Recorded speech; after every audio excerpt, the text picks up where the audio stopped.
মনে রাখবেন, রমজানকে যে কদর করে না, রমজানেও যে গুনাহ করে, রমজানেও যে জাহান্নাম থেকে বাঁচার চেষ্টা করে না, রমজানেও যে জান্নাতের আমল করার চেষ্টা করে না, ভাই আমার, ছেলেরা আমার, বাবা আমার, পর্দার আড়ালের মা বোন আমার, সবাইকে এই শেষ কথা বলি। আল্লাহ রসুল বলছে, জিব্রাইল আইসা রমজানের শেষ দিন নবীজিকে আইসা বলে গেছে, ইয়া রাসূলুল্লাহ, এত বড় রমজান পেল,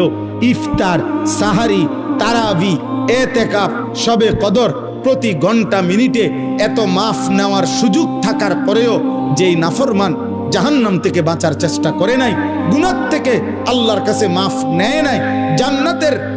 জরুর আশা পূর্ণ করতে পারে নাই, আমল করতে পারে নাই, খোদার কসম নবীজি বলছে, জিব্রাইল আইসা বলছে, ইয়া রাসূলুল্লাহ, এমন নাফরমানের উপরে আল্লাহর লানত, আল্লাহর লানত, লানত, লানত। নবী বলছে আমিন।